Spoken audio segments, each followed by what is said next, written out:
Okay, we're going to start by talking a little bit about F. Scott Fitzgerald, a few details about his life, how that connects to The Great Gatsby and what The Great Gatsby is all about. Then we'll talk about some of the characters within The Great Gatsby, because ultimately we're working towards getting you to do a specific, focused character analysis on one of the characters. So again, let's start with a little bit of background on Fitzgerald. The author's name is F. Scott Fitzgerald, and he was actually named after a relative of his, an ancestor of his, Francis Scott Key. So his name is Francis Scott Fitzgerald, F. Scott Fitzgerald, but he was named after Francis Scott Key, and if that name rings a bell, it should. Francis Scott Key is the author of our national anthem, Star Spangled Banners. There you go. Francis Scott Fitzgerald, F. Scott Fitzgerald, was absolutely fascinated with wealth and success. That was his dream. That was his goal in life, to become wealthy, to become successful. And when he did become wealthy and when he did become successful, he lived very, very extravagantly. He was a partier. He drank a lot of alcohol. He generally just enjoyed his life.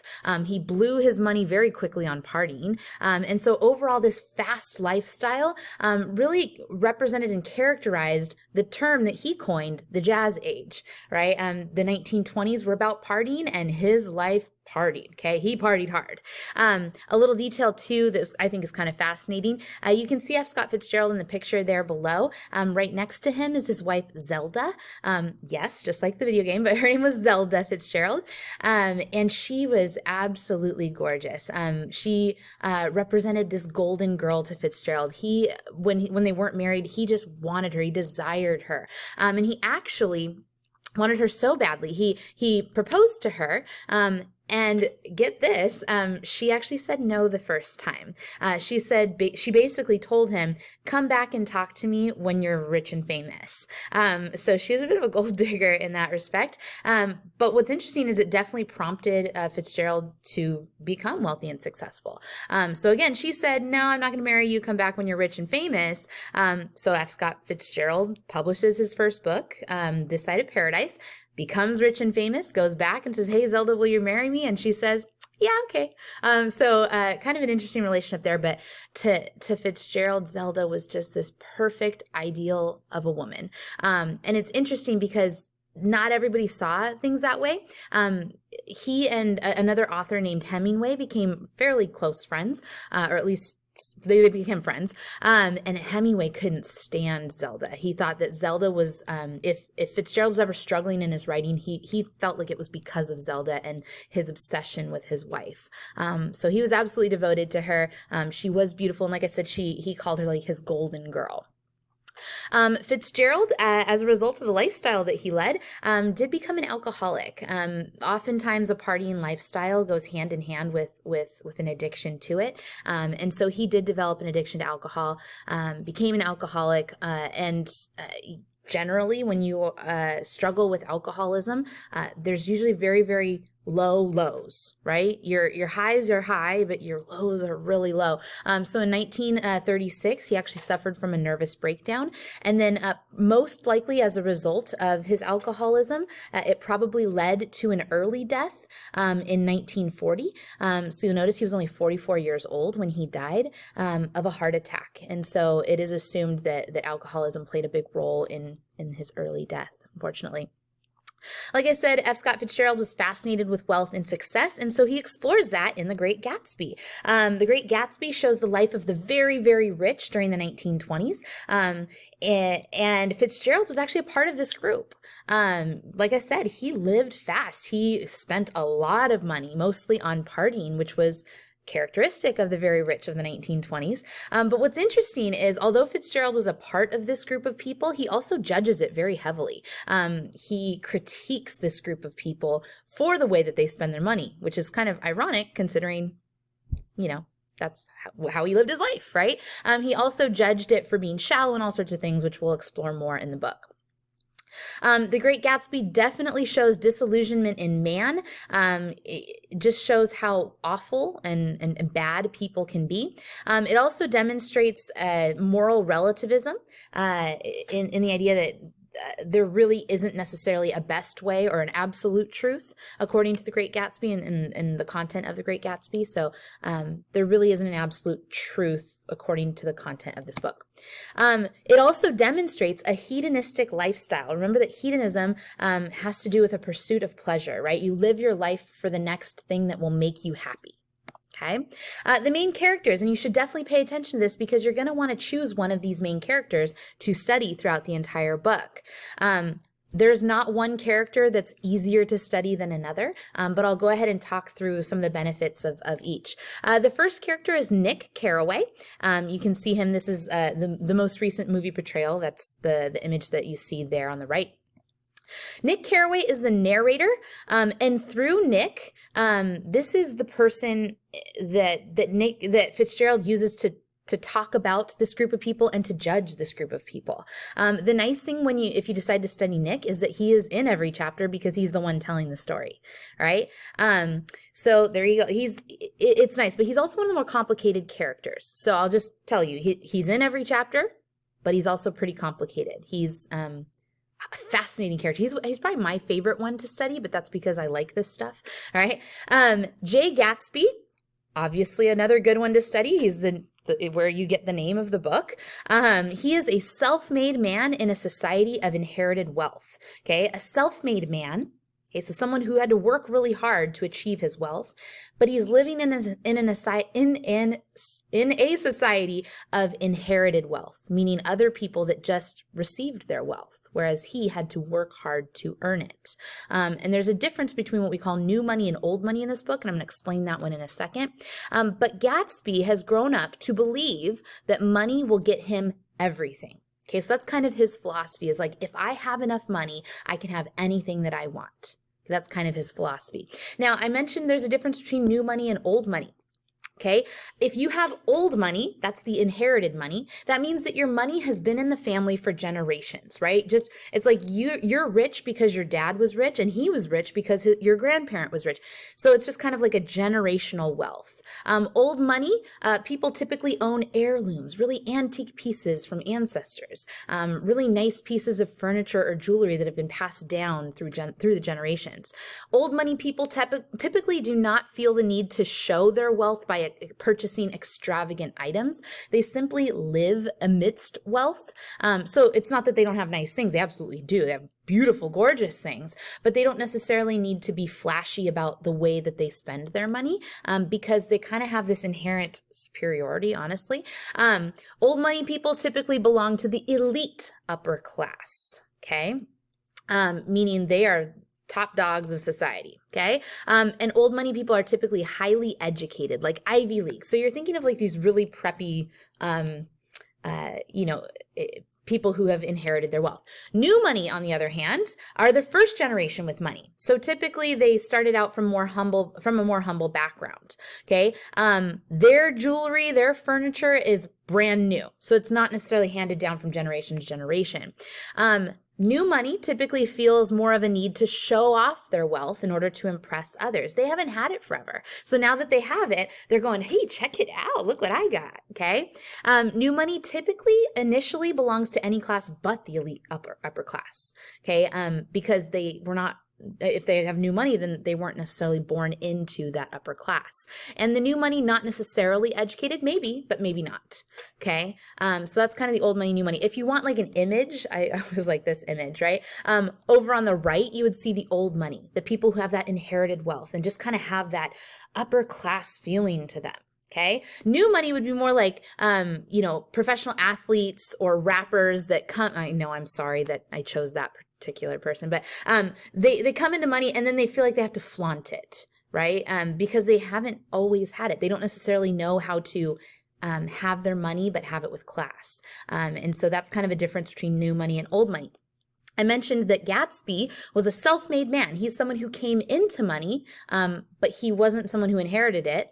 In contrast, you have Tom Buchanan, who is old money.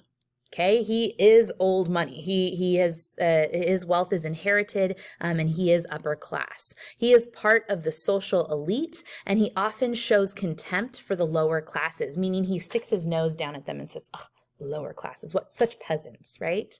Then there's oh, by the way, he's a great character, but he is pretty one-dimensional. Meaning, like, well, in some ways that makes him easier to study because there's only really one aspect to him, and you're just gathering evidence for that one aspect. Daisy Buchanan is the female option here. She is seen as the ultimate trophy wife. She exists to look pretty and entertain people. She's not supposed to have substance, but your job is to tell me how she does, okay? Okay, so now what are you going to do with these characters, okay? Of those four, you're going to have to choose one. Okay, you're going to track that character throughout the entire novel. So you're going to choose between Nick, Gatsby, Daisy, or Tom. Okay, and there's going to be a limited amount of students who can track each one because I'm going to be placing you guys in discussion groups so that you guys can kind of help each other out. So I can't have, you know, the entire class pick Gatsby and nobody's on Daisy or Tom. So we're going to have a sign-up sheet for that. You will track your character, like I said, through analysis charts and writing practices submitted each week. And I'll show you an example. I'll show you that chart in just a moment so that you get a better feel for what exactly you're going to be doing.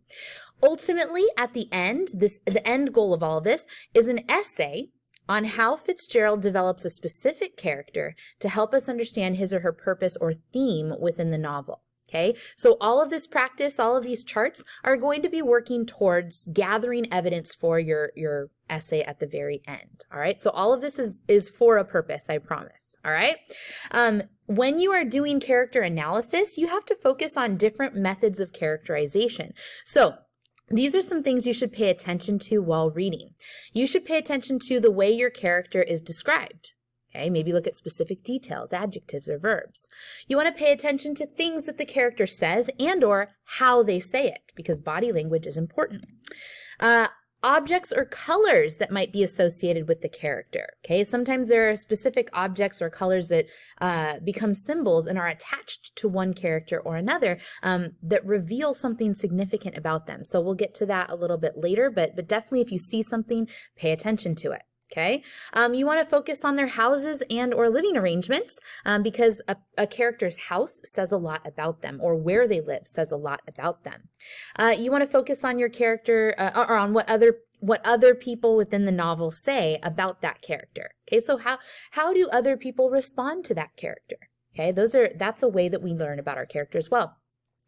The way your character acts when with others versus maybe just their thoughts to themselves. Okay, so is there a contrast between the way that they act when with others and the way that we perceive them as a reader?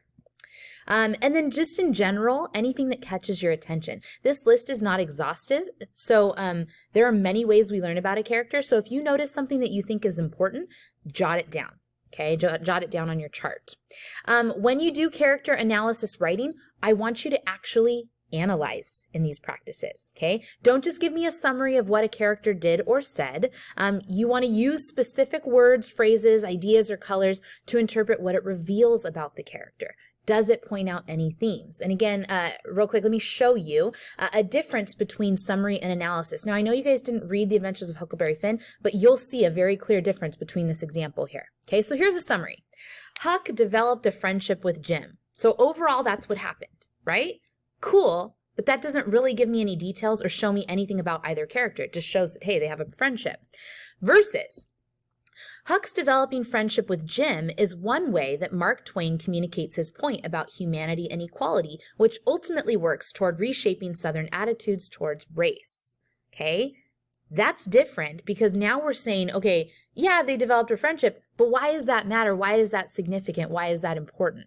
Okay? So in the first one, they developed a friendship. Cool. Second one, that friendship is how Mark Twain gets his point across about humanity and equality. And then ultimately, that point about humanity and equality works towards, the goal is reshaping Southern attitudes towards race. So we've taken it from a little detail and just said, here's a friendship. And now we're saying this is why this friendship is important. Okay. Then in the analysis itself, I would pick apart different quotes and little pieces to help support that. Ultimately, these are the questions that you want to answer during your character analysis. What do you learn about the character in this passage? Okay, that's pretty easy. All right. What do you learn about the character? You learn that the character is bold, or you learn that the character is arrogant. Okay. How does Fitzgerald reveal that to the reader? Okay, how do you know that your character is bold? How do you know that your character is arrogant? Okay, maybe it's revealed in the color that is associated with that character. Maybe you know that your character is bold because of what he does to another character. Maybe you know that your character is arrogant because of the way that people react to her. So how do you know that how do you know what you know? Okay, and then ultimately, and this is the most important part, why is your character characterized that way? Why is your character bold? Why is your character arrogant? Ultimately, what point is Fitzgerald trying to make by having your character be like that? Okay, those are the questions you want to answer in your analysis. Okay, so this is what the character analysis chart looks like. It says, as you read, make note of any references to the character you have chosen. So I would err on the side of caution. Like anytime you see your character mentioned, just make a quick highlight in your book. Or anytime you, see or hear about your character or your character's doing something, just put a little box around it or put a little star by it in your book, and then that way you can have lots of options to work with here. Identify at least 2 different characteristics that you learn about the character. Okay, so notice where it says characterization. What do you know about the character? Like I said, is your character bold? Maybe that's what you know about your character. My character is bold. Is your character timid? Okay, I don't know, is your character aggressive? Whatever it is, that's the characterization. That's what you know. Okay, you need to, I know there's 4 boxes here. You need to have at least 2 different what you knows about the character. So don't just do all 4, my character's bold. Like, no, bold and arrogant. Maybe you have 2 here for bold, 2 for arrogant. That's fine. But you need to have at least 2 different ones. Maybe you have 3 for bold and 1 for arrogant. Totally fine, just as long as you have 2 different characteristics, okay? Then you need to have at least 2 different ways that you learn those things. The method of characterization, that's how does Fitzgerald reveal that to readers? So again, your character is bold. How do you know that? How do you know that? Well, I included the lists of, or the methods of characterization below. So maybe you know it because of description. Maybe the author describes the character as bold. Maybe you know your character is bold because of the things that he or she says. Okay, maybe you know that your character is bold because of what they do. Okay, whatever it is, that would be your method of characterization. So this box or this column and this column don't have to have full and complete sentences. They just have to have maybe even 1 or 2 words. Okay, and again, method of characterization, try and include at least 2 here. Don't just tell me that I know about my character because of what they say for every single one. Okay, you need to work on getting at least 2 different methods of characterization in this column. Okay, so 2 different whats, 2 different hows. Okay, however you want to break it up is fine. And then in this column, include quotes or passages that support what you find and include page numbers. So quotes or passages with page numbers. So if you're going to tell me that your character is bold and you know that because of their dialogue, then give me a quote or passage of that character's dialogue that demonstrates boldness. Okay? Come up with at least 4 references to the character you have chosen. That's why there's 4 boxes here, right? 4 rows. All right. You can repeat what you know 1 time, and you can repeat the method 1 time, but you must have 4 different quotes or passages. Okay. Then there's a box down here. Why does Fitzgerald characterize him or her this way? For what purpose? Meaning, look, you know that your character is bold and aggressive or bold and arrogant or whatever. Now, why do you think that Fitzgerald did that? That should probably be in a complete sentence. Okay. So that's the first page of the chart. The second page is where you actually take 1 what you know, or 1 method of characterization, or 1 quote, okay, and then you analyze it, okay? You're going to take one of the above quotes and analyze its significance. Type your writing piece below. MLA format is not required, but please indent the first line. You have to type it, okay? So you type it below on this empty spot. You're going to start with a strong topic sentence that includes the what, the how, and the why, okay? Again, reference the first page there. Then include the evidence. So give me the quote. You need to properly integrate it. Again, this is a writing practice, so I want to see good writing skills here. Give me a contextual lead-in with that quote. So give me context, what's going on when that quote is being introduced, and a properly formatted parenthetical citation. Again, this is a writing practice, so I am going to be looking at your writing skills here. Then break down the evidence. Use bits and pieces of the quote to discuss the significance. Ultimately, tie your analysis back to the purpose that you have identified in your topic sentence, and that purpose could be the same thing from your chart on the first page. Okay, so this, you're going to be turning in one for each chapter chunk. Your chapter chunks will be as follows, right? You'll have a chapters 1 and 2 analysis, chart, and writing practice. You'll have a chapters 3 and 4 chart and practice, a chapters 5 through 7 chart and practice, and then a chapters 8 through 9 chart and practice. Okay, again, all of these are working towards an essay towards the end.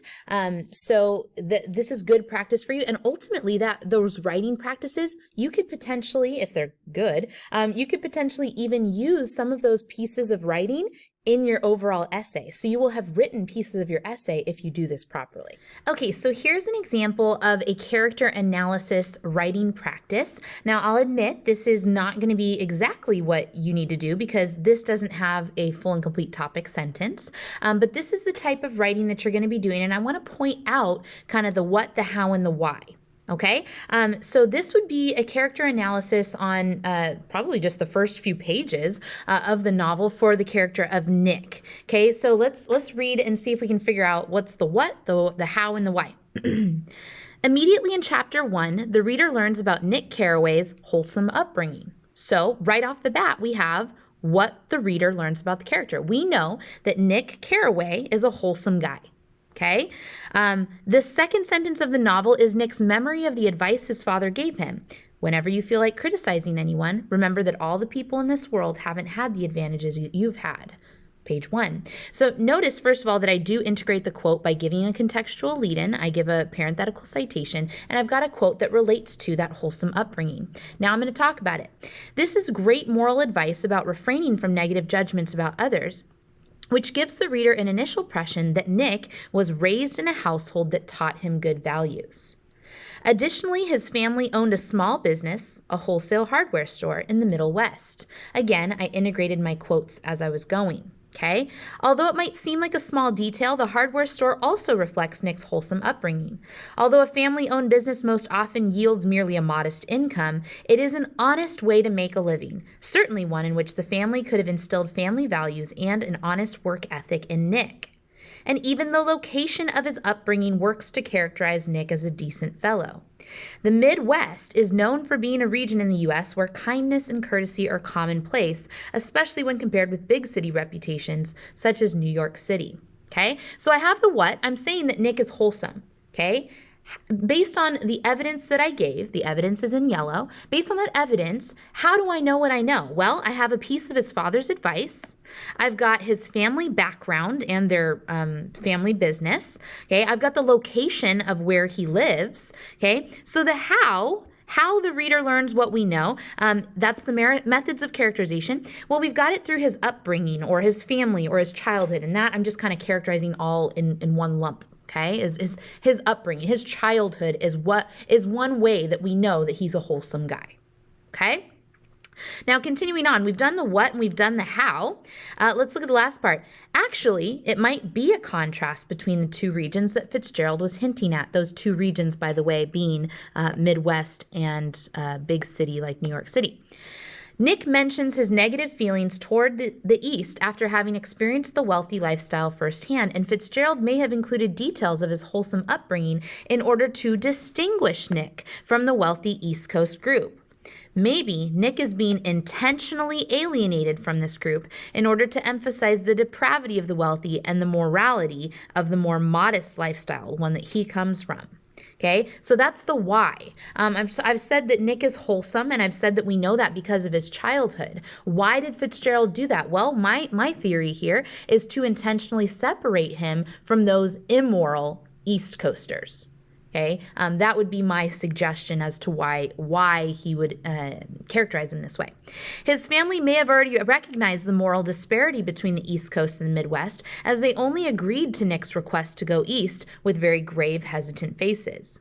Regardless, Nick chose to abandon the slower pace of the Midwest in favor of learning the bond business, and there he discovers what preyed on Gatsby and turned him off from the East Coast pace and lifestyle for good. Okay, so right after this presentation is over, please go sign up for a character that you think you would most like to trace during this novel. There are limited spots for each character, so you might want to have a backup in mind as you go to sign up. So the link to the sign up sheet can be found on the same assignment that you found the link to this Edpuzzle.